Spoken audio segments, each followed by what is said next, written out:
Hey buddy, hope you're traveling well. First of all, this review comes after riding the KTM Adventure 250 for over 1000 kilometers. When people think of a Ladakh bike trip, most don't think anything except a Royal Enfield. Most of you who've been following this channel know that I ride my 2018 Bajaj Dominar 400 all around the mountains.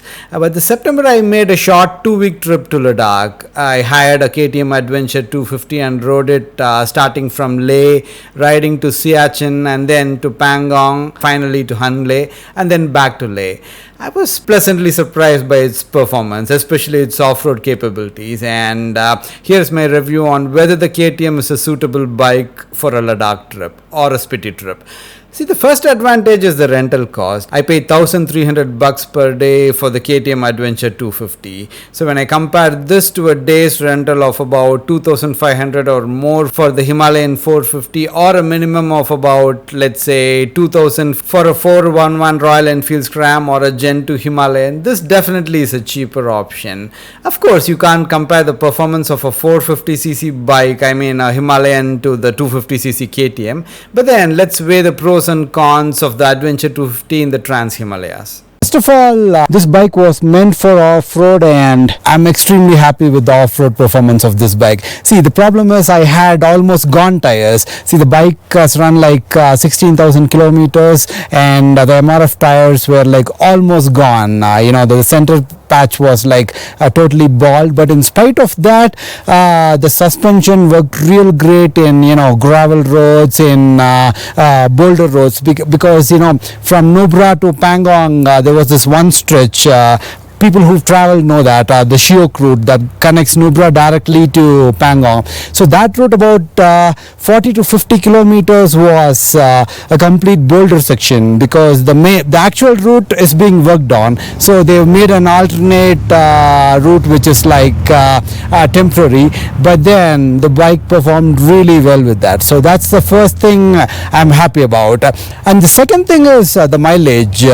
Say I've driven for 3 days. I've done about 700 800 kilometers, and throughout, both with Kardungla and with Changla, I was getting a decent mileage of about let's say 32 to 34. So with the tank capacity of about 12 liters, so this will get you way above 300 kilometers. So now with petrol pumps in Tangse and in many parts of Nubra Valley, you don't have to carry petrol. That is one thing. So these are the advantages that this bike has, and the bike is practically lightweight. Pushing and pulling the bike, unless the 390, pushing the bike is not a big mess. It doesn't annoy you. And the biggest advantage that I found was I know that the KTM Duke 390 is a great bike, absolute stunner of a bike. But then the problem is with the 390, the heating is too much. And see, if you are riding like 250 kilometers in the mountains or 300 kilometers in the mountains all day long, and you have this heat radiating all the time, after 1 or 2 days, the riding experience is no longer fun. But then the 250, the temperature seldom goes past the halfway mark on the indicator, and there have been very few instances where I felt hot air pushing onto my inner legs, especially on the left side. So that is one thing. And so now that we have done with the pros, here comes the cons. See, the first thing this bike annoyed me was the low end torque is like real bad.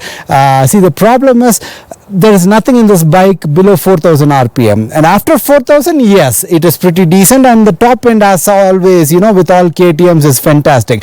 But the problem is, see, let's say you are climbing Kardungla or Changla. Okay, so you have a car which is stranded in the middle, and if you have to move a stationary bike on an inclination about 12%, then this bike really suffers. So that was the biggest problem I faced with this bike. And another one is, I drive a Dominar. I think this is with all KTM power units. The chain gets loosened every 500 kilometers, and you got to keep tightening it again and again. Otherwise, you have that fluttering sound all the time. So this is the second thing. The third thing is I don't know if it is just this bike or all 250s.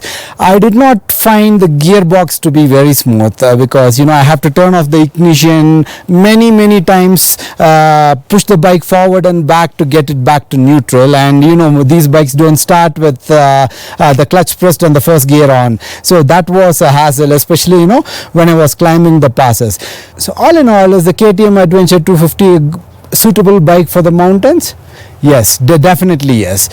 See, the thing is, you can't compare this with the Himalayan, but if you are comparing this versus the classic 350 or the Meteor 350, this definitely is a better choice. I would choose this one over the classic 350 or Meteor. As always, you would have seen in the Ladakh video. See, for me, the biggest nightmare is getting a puncture in the middle of nowhere, now that I travel solo most of the time. So this bike has alloy wheels, so which means I can fix my own puncture. I always carry a pump, and that is it.